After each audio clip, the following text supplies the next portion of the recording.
Hello, everybody. Welcome back to the Stacey West preview podcast. My name is Jake. Today, we've actually got a game of football to talk about. You know, while we didn't over Easter weekend, we're joined with Lee and Jane from LeeCharlesTV. How are you doing, guys? Very good, thank you. Very well. Good. How are you? Oh, well, we're just glad that we've got a game of football to talk about this weekend, because obviously the COVID issues that Lincoln have had. Just a little bit about lockdown, then obviously the restrictions are easing. Life's getting a little bit better. How are you sort of coping with everything at the minute? We're doing okay, actually, aren't we? We're enjoying the football, which is helping tremendously. You know, having that routine of Tuesday, Saturday, it might be exhausting for the players, but it gives us a nice routine and something to look forward to. And obviously, we're doing quite well, so that's been lovely as well. But generally, yeah, we're okay. I mean, I'm a writer, so I can still write. I can probably write more than ever. Being stuck at home, so it's really good for me and my creativity, and Lee and his videos and his creativity as well. So it's kind of, you know, it's brought out more of that in us, really, which is a positive thing. We're just trying to make the best of it, because that's all you can do, isn't it? We've saved quite a bit of money on the travelling part of it, but of course Jane's a little bit miffed about not going to the away games, because of course she only saw, I think, one away win last season, and of course Blackpool have been absolutely rampant on the road. You know, we've won loads of games, more away, you know, from home than home. Really, our away form's been incredible. So she's missed all that. So I always save quite a lot of money on train fares, and all the rest of it, you know, because it's quite expensive going to every single game. Yeah, our last season was absolutely dire under our previous manager, who I can't even bear to name anymore. But I mean, I was doing the away day vlogs last season, and I remember coming out of Lincoln and I was crying. It was that bad. It was just like, oh God, you know, She cried on video.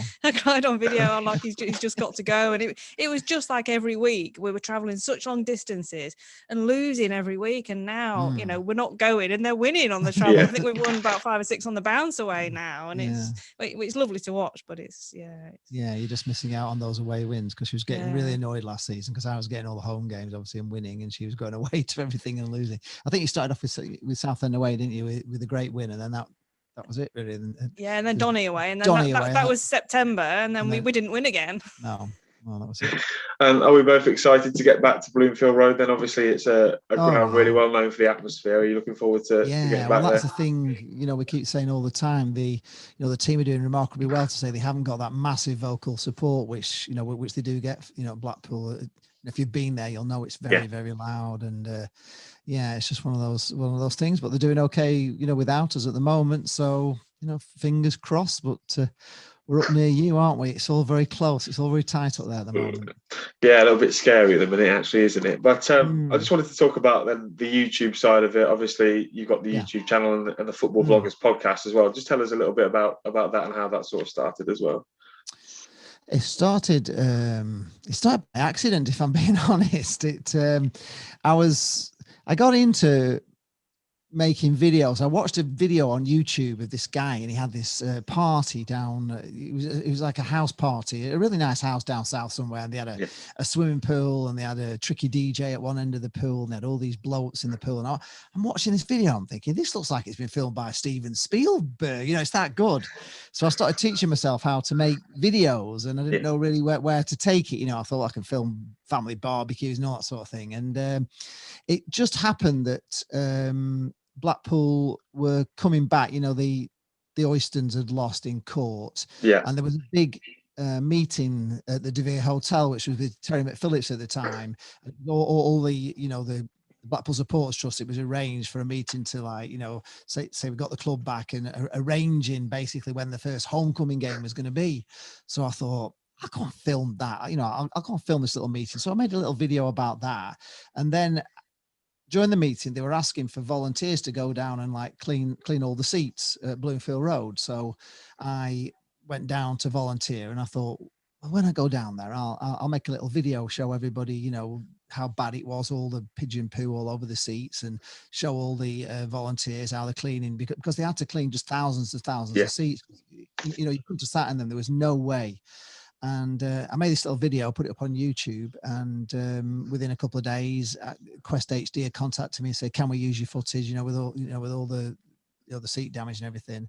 And then I got interviewed on the comedy carpet on the homecoming day, which we were getting ready for by the One Show and by Quest HD. So it all sort of started from there. But like, that's your first video, if you know what I mean. Yeah. It's my first one. So kind of where'd you go from there? And how do you start off on the One Show on Quest HD, your first video? It's a heck of a start. So and then I was sort of kind of responsible for the monster it's become, really, because Lee and I sort of got together after the homecoming. We hadn't met before, and then everyone's football, everyone wants to talk about football and meet new Blackpool fans, and we met, and he'd been doing like a few bits at the home games, but I was going to all the away games anyway, going to be going forward, after the homecoming.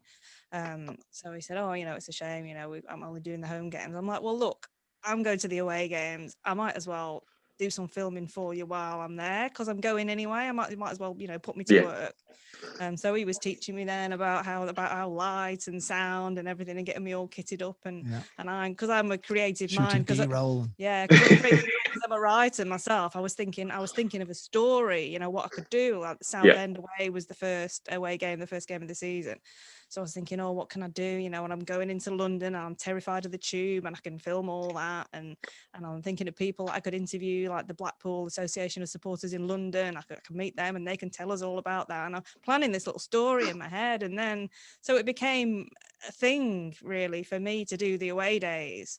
And seek out adventures and seek out stories and people. And obviously when we came to Lincoln, that was just the best. That was my last away weekend before we got locked down last year. But it was absolutely wonderful. I loved showing everybody Lincoln, because it's just, we actually rated, didn't we, my top away days last season, and Lincoln was number one, because it was just superb, even though you don't do gravy on chips.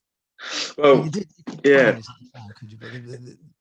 is a few pubs that do, a few chippies that do gravy on chips. Yeah, I've actually been invited down by Burton Road Chippy when we come down next time to actually cook my own chips and make my own gravy. So. That's quite controversial, because you ended up on Lincoln Radio, didn't you? I did, because you had gravy on, because you wanted gravy on your fish. Gravy on the fish, and that just didn't go down well with anybody. So she was actually on Radio Lincoln. Radio Lincolnshire, brought her on, to discuss why she likes gravy on a fish. There's a whole piece on the breakfast show. She's even not good. I don't know. It's not. I think that's the thing that you Northerners tend to do, though, isn't it? You put gravy on almost everything. Yeah, everything's better with gravy. Not on fish, though. Not for me, but for Jane, yes, for Jane.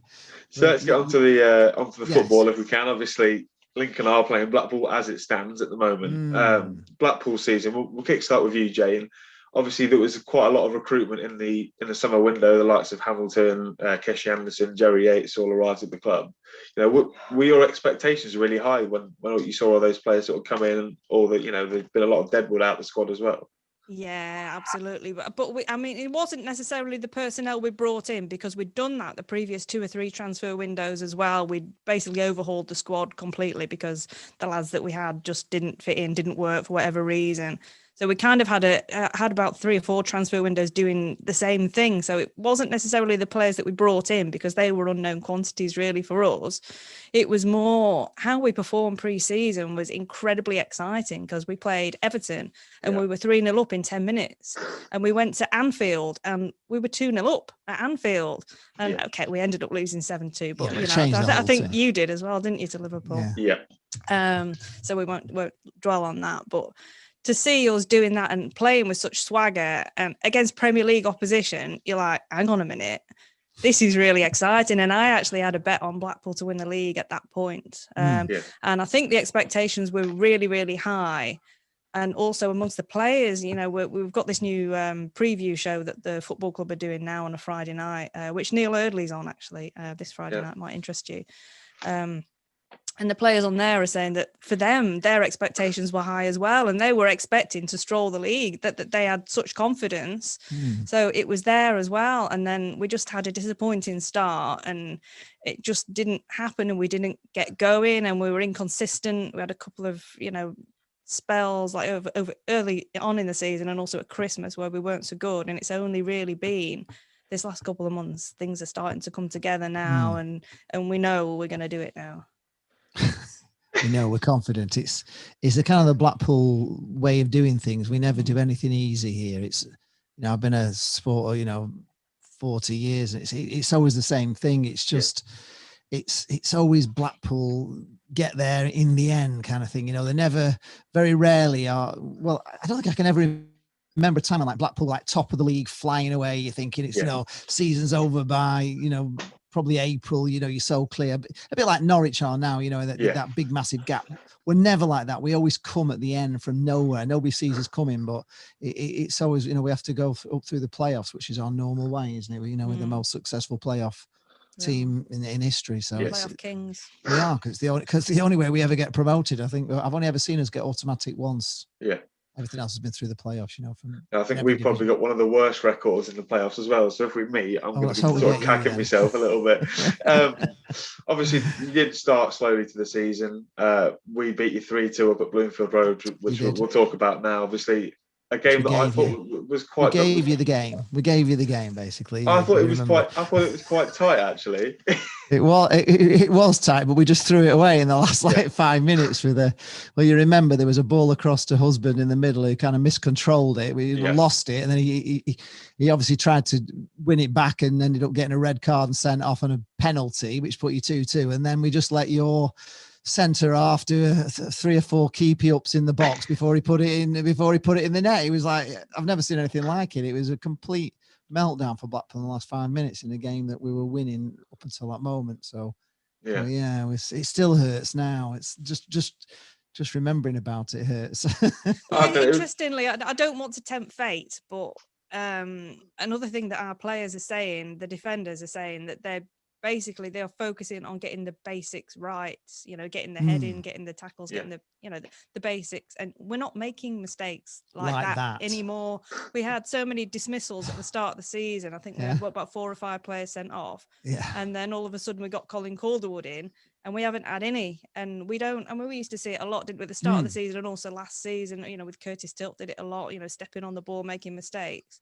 That they've cut that out now, and I think that's we're keeping a hell of a lot of clean sheets, and that's just because they're very much focused on getting the basics right. And I am setting us up for a fall here in saying that, aren't I?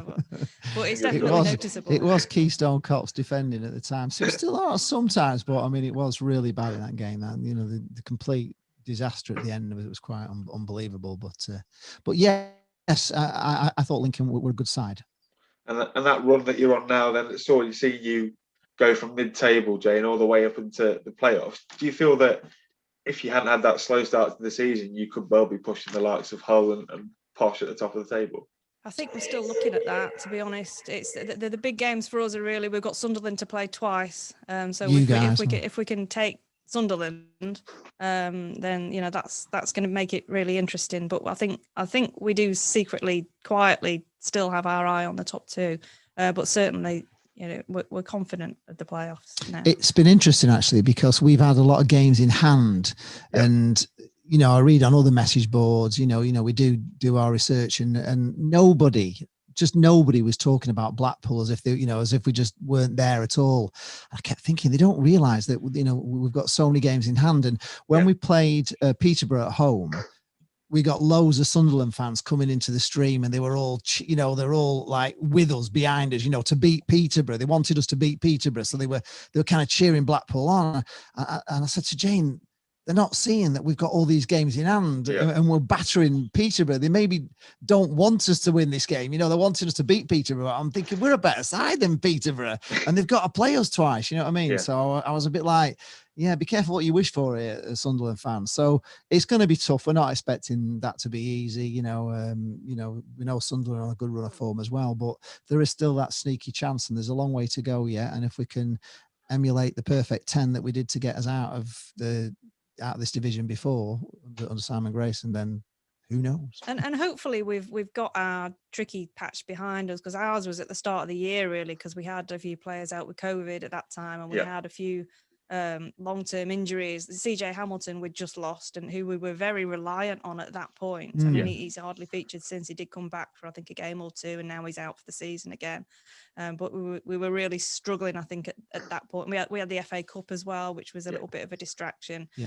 So now, it's hopefully, fingers crossed, we've got those spells behind us and things are coming together now. We're not sure actually if the FA Cup run did affect us at Christmas, because we lost 2 games over Christmas, and we only played 2 because a couple of them were stopped for COVID. But we lost away to Shrewsbury and we lost away to Bristol Rovers, and both games really, you'd have had on paper that we were going to win at that time. And if we'd have just had those 2 wins, we'd be really up there. You know what I mean? It's so many points that we thrown away. We got 2 men sent off against AFC Wimbledon early on the season. They were just for nothing, and we nearly beat them with 9 men, so that's another 3 points we lost there. We were 2-0 up at Doncaster away and lost 3-2, and it's just weird. And the referee didn't give us a penalty right in the last kick of the game, and it was anybody could see it was a penalty. It was weird. It just handballed it. There was nobody around him. It was clear as day. But I love how you remember all these really bad moments. I've completely, they've gone from my mind completely. I just blanked them out. Fester over them for the whole season. I still remember the Premier League, trust me, and the bad things they did to us there. Okay, sorry, I digress, but we should be up there. We should really be up near the top. And obviously Saturday then, are you looking? Do you think it's gonna be a really good game then? And obviously 2 teams that are sort of towards the playoff race, although we're sort of in a really sticky patch. Just another question: do you think it's a good time to play Lincoln, especially? We're seeing you as a wounded gazelle on the Serengeti at the moment. There were a big lion coming to get you, because we know you've got problems, injury problems. You've had kids in. You've had COVID. You want to even? I don't think you can even train till Thursday, can you? And so struggling to name players on the bench. We don't know what sort of team we're going to be facing, to be honest, because we know for a fact that we had a couple of cases of COVID and they couldn't, they didn't come straight back into the team. They needed a couple of weeks to kind of get over it. And then, the keeper came back in, but the other players, were just on the bench finding their way. Kenny Dougal took a while to get. He did, didn't he? He took about 3 or 4 weeks to get even playing anything like he was, before he got COVID. So we're not even sure who you're going to have. Who's going to be able to play, because we don't know which of your players have got COVID. Is there any important ones, or do you not know? I think probably George Grant, obviously the guy who scored 2 penalties at Bloomfield Road, he's out as far as we're aware at the end of the season. Tom Hopper as well, our big striker, he's out for the season. Liam Bridcut, he's gone. We're pretty much sort of down, as you say, to the kids really. Which do you think that coming to play a team like that might sort of go in Lincoln's favour, because you might stroll down into town thinking you might come and get a win? This is, go on, you telling that's your point. Exactly. Yeah, well, I've been thinking, I communicate with quite a lot of Lincoln fans on social media after my visit there last year, and obviously reading what's been on the Stacey West blog as well, and just seeing sort of how despondent you all are at the moment. And I'm just thinking, it just seems like it's too easy, too good to be true. It just feels like, I feel like you're playing mind games with us. We're gonna turn up. Is it really that bad, or we're going to turn up and you're going to batter us? I don't know. I mean, I can sort of see. I don't know. There's always a fear with Blackpool fans. We're just like everybody else. We're never that confident. I mean, we were beating, we're winning 4-1 on Saturday, and it's still on my stream. I was saying we need 1 more. Yeah. We got the 4th, and I'm thinking we need a 5th. I need a 4-goal cushion, because we're just, I don't know. It's just how it is with, Blackpool fans. We've had so many. Plus it's Lincoln, and we don't win at Lincoln, do we? Yeah, we never win at Lincoln. And I was there in '92. I think you were there as well, weren't you, Jane? And, I think you've read your blog. Gary's done a piece on it today. Yeah, Gary put a piece on it. Where you're saying it was, just to put the record straight, Blackpool fans were listening on radios because another result we could still get automatic promotion if the other result went our way, and it all came across the radios that they'd lost there'd been a goal at the other game which had put us up, even though we were losing with you. Yeah. So we all ran on celebrating that we were up. We weren't celebrating for who, we thought we were up. that's what happened. It all came across the radio. I can't remember who the other game was. It was Rochdale, I think. Yeah. Was it Rochdale? Yeah. But it came across that they'd lost, which meant it didn't matter. We'd lost because we'd lost to you in a game when we'd obviously come. We just needed to. I think we needed a draw to go up, didn't we? Was it a draw to go up? And then we were losing, obviously, and then it just came across in injury time that they'd lost, and so everybody went berserk. So I think the blog sort of came. It's interesting to see it from the Lincoln fans' perspective, because it sort of came across like, you know, we were invading the pitch because we were hooligans, but it wasn't. It's because we were excited because we thought we won promotion. Yeah, and I can remember it very poignantly because I had this hat on. I was with my dad, and I had a hat on, and I was crying in my hat because it was all over. So I was crying, but I was actually crying in my hat. And my dad's going like, "Don't be so soft. You get up, you know." He's giving me all that. Don't be just so, you know, he's giving me all this. And then all of a sudden it came across that we won, and all my tears turned to joy. And I was like, yeah. And then of course, then it all came through. No, we've not made it, and we didn't make it. But you know, there was a happy ending. There was a happy ending. We got to Wembley again, and it went to penalties again, and we got promoted. Won. So in the end, the way Blackpool seemed to do it all the time. It was a wonderful memory. So in the end, you probably do it all over again, the wrong way to get the, you know, the beautiful, and you know, for Dave Bamber as well, who obviously missed the penalty the year before, to, you know, to be on the winning team the year after. It was a wonderful day. Yeah, it was. And we parked miles away from where we normally park. So my dad said we're going to have to walk 3 miles to the ground. I'm going to have to park my car in the same place all the next season. Because we parked in a certain place for where we got the coach, you know, to go to Wembley. So because we won at Wembley, my dad said, so the only bad news is my dad said we've got to park in that same spot and walk to the ground from there to bring the luck all next year. We didn't, of course, but it was just a joke, you know. Anyway. I've written down a few players that might sort of cause Lincoln a bit of danger on Saturday afternoon. I know you like one of these very much, Jane. Dan Ballard from Arsenal was a player that I see you tweet about quite a lot. You know, how impressive has he been? You know, obviously you've got Jerry Yates who's scoring all the goals. Chris Maxwell, we know from his time with Wrexham, and Kenny Dougal's the one that I wrote down as well. But just talk about those 4 players, and then anybody else that you think might cause us a few problems. Yeah, interestingly, like the centre halves are. We've had so many different pairings at centre half, and all of them are magnificent. You know, Ballard's coming on loan from Arsenal, and he's excellent. He is a rock at the back, but they all are. Marvin Ekpateta, who he's been on the bench, hasn't he? He was on the bench. He's been injured since, but he was amazing until he got injured. He's very good, but all of them, to be honest, all of them at the back they're really solid now. Chris Maxwell in goal, he is my favourite. He is just the best goalkeeper I've ever seen at Blackpool in 30 years. It's like his brain's so quick. His reflexes are quick, you know, whether it's with his feet or with his hands, or, you know, he saves with his legs sometimes. He's just incredible. His reactions are superb. His distribution's fantastic. I can't fault him at all. So, and he's also our captain, and obviously organises the defence. I think he's the most important player for us. And, you know, if we didn't have him, I think we might be in trouble a little bit. What about Gilksy? Matt Gilks, he was at Blackpool, wasn't he? Yes, he was. He was great as well, but he was different. This is different level for me. Better than Jill. Yeah. Yeah, no, she really loves him. She's actually got a little thing in the back of her thing saying Jane and a heart. And Jerry Yates. Jerry Yates is on fire. I think he's got 6 in the last 4 games now. He's got 20 goals. Bearing in mind he didn't score for the first 11 games of the season. That's pretty phenomenal.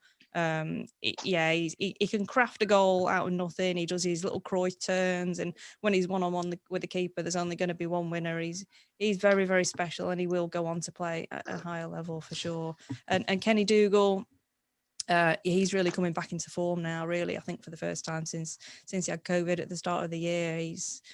He just stops everything in midfield. His distribution's sometimes a bit iffy, but yeah, he's a big player for us. He was the one that you penned your first song for, wasn't it? We've got songs for the players now. Well, we'll have to hear it, Jane. We'll have to hear it. Yeah, to the tune of Magic Roundabout. Yeah, because obviously Dougal, Magic Roundabout thing. So it's Ooh, Kenny Dougal, Ooh, Kenny Dougal, Ooh, Kenny Dougal, Ooh, Kenny Dougal. Simple, but goes on and on and on. It's an earworm. We've gone on from that now to new songs. There's one for Embo. We're going to talk about Embleton. who has come from Sunderland, and he has come in and he's made a big difference to the way that we've been playing, because he pushes up really hard, up with Jerry Yates. And I think the thing you'll find with Jerry Yates is that he's just everywhere. He just, his running is non-stop. You don't know where he's going to be, and he's just all over the place. And he's just such a handful, you know. And he really is like full of bags of confidence as well. And he scored another, a brace on Saturday, and it's Monday, should I say? Monday. I'm forgetting what. Yeah, it's Monday, not Saturday. But yeah. There's so many. I mean, Grant Ward, another one that's just, he's cemented himself in midfield now, and he was a bit of a fringe player, but he's started playing really, really well. We've got this young lad, this Ellis Sims. If they play him, he's come from Everton on loan, and he's also, a really good player. In fact, we were saying before, there's not normally.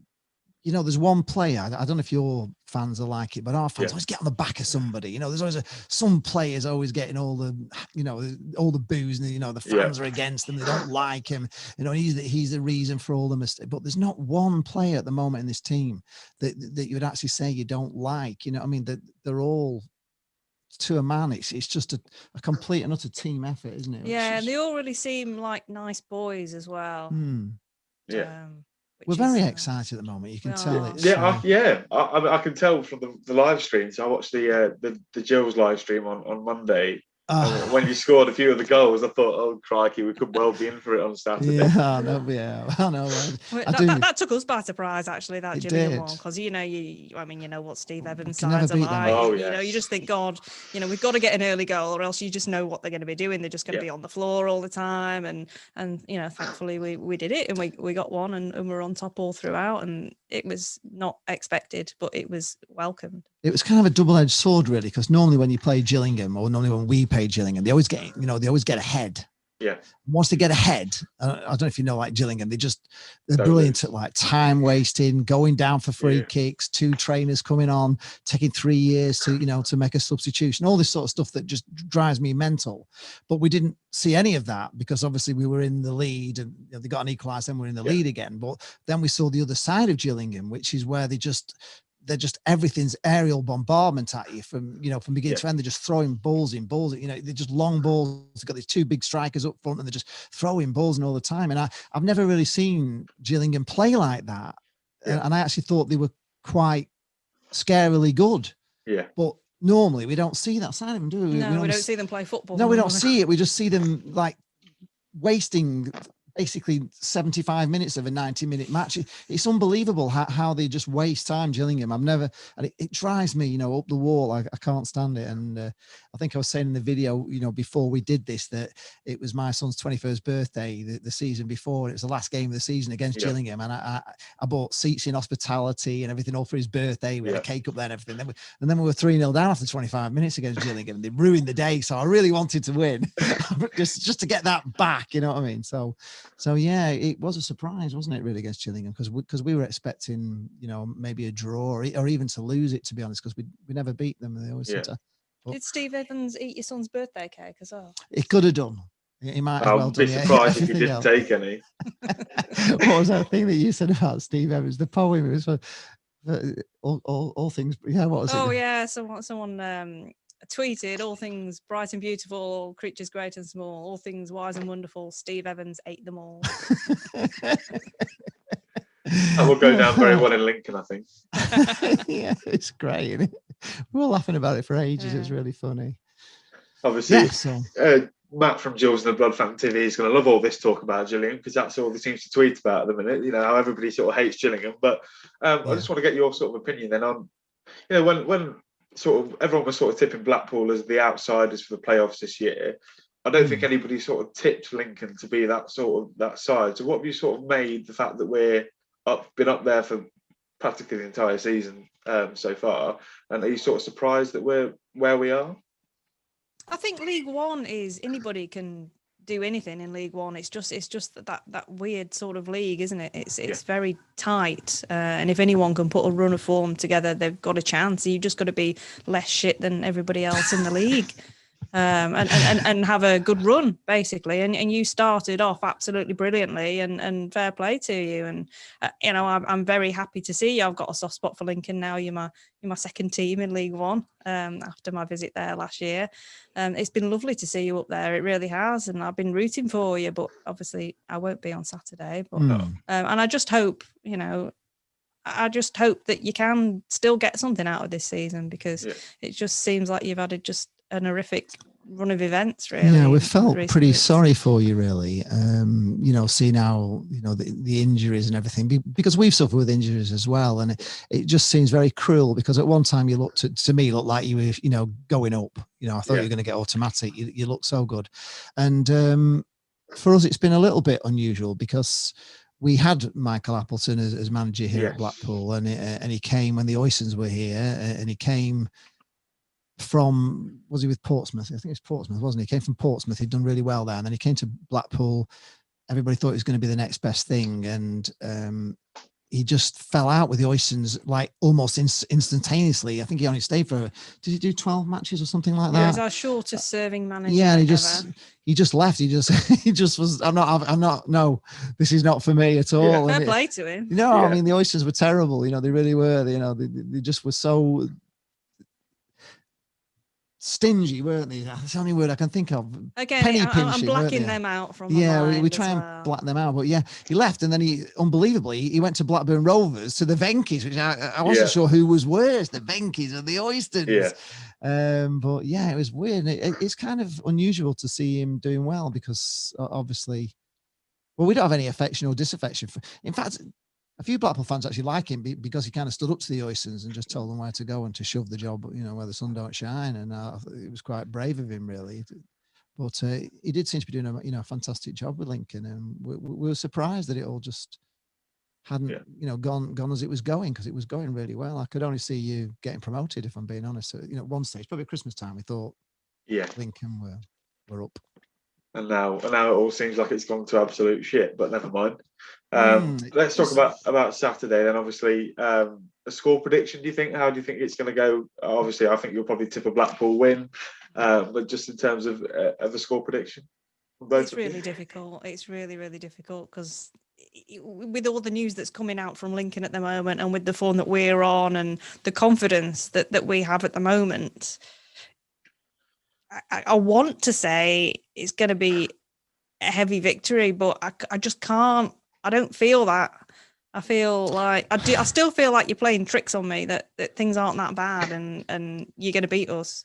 Jane doesn't like mean bag teams. She calls them mean bags. So when Liverpool beat us 7-2, and it was a pre-season friendly, and we changed half of the team at half time, so we put all our kids out, and they just absolutely battered us 7-2.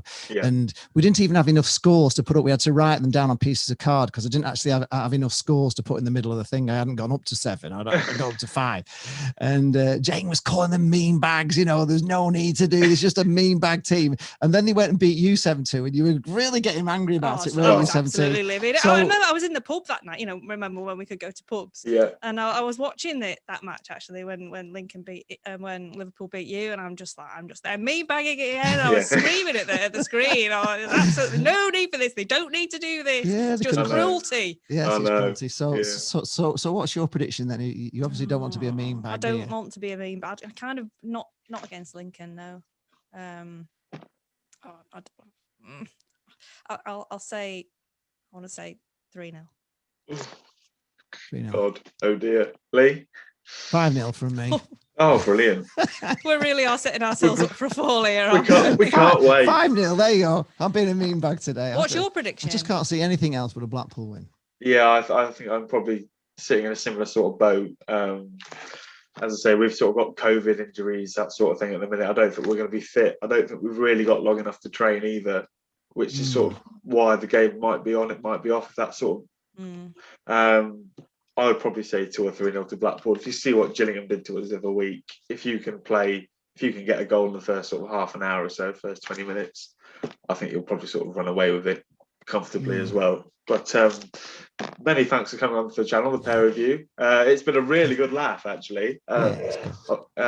It's all about having a laugh. That's absolutely what life's all about. You know, it is. It's all about having a laugh. And when you have a YouTube channel, you know, you've got to have fun with it, haven't you? You can't be serious all the time. You know, you can't be Sky Sports as much as you want to be. You just got to have a laugh with people and enjoy it, because football, you know, there's always next year, isn't there? You know what I mean? It always comes round again, doesn't it? You know what I mean? We're all doing the same thing again next year. It's never over. It's never the end. It doesn't matter where you go. You know, you can. I mean, we thought when we got in the Premier League that, you know, we got in the Premier League and Preston were underneath us, and I think they got relegated at the same time. I think they went down into League One. I thought we'd never play Preston again in my lifetime. You know what I mean? And yet they're above us and they've been there for years. So football's just, you never know. You know what I mean? You've always got to have hope at the start of the season, haven't you?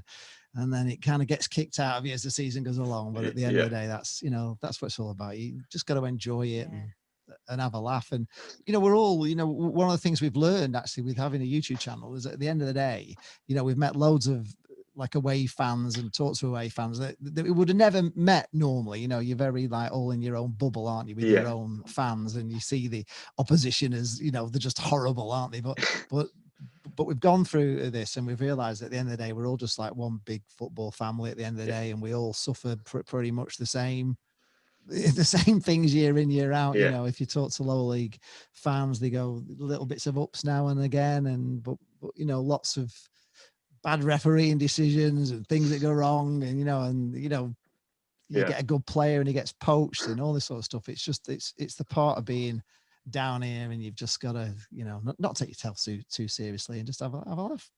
And where can our viewers and listeners sort of find you guys on social media, YouTube, that sort of thing? We're on. Go on. You can find me on Twitter and Facebook and Instagram at Blackpool Jane. And I also have a website where I do a blog, which I'll be doing. What I'm doing is virtual pub crawls around all the away games now. So I will be doing a virtual pub crawl around Lincoln. That's good luck. You'd be surprised. The pubs you won't even know. Pubs you won't even know. I will enjoy Steep Hill a lot more virtually. I'll tell you that. For I can imagine. My website is janestewart.co.uk. That's Stewart with a U. janestewart.co.uk, and you can find Lee. You can find me on the same Twitter and Instagram. It's just at LeeCharlesTV. We're on YouTube, LeeCharlesTV, and I also have a website, which is all the w's.leecharles.tv. Brilliant. Well, thanks again for coming in, guys. It's been really good fun, actually, and we'll see you all guys for a preview next week. Yeah.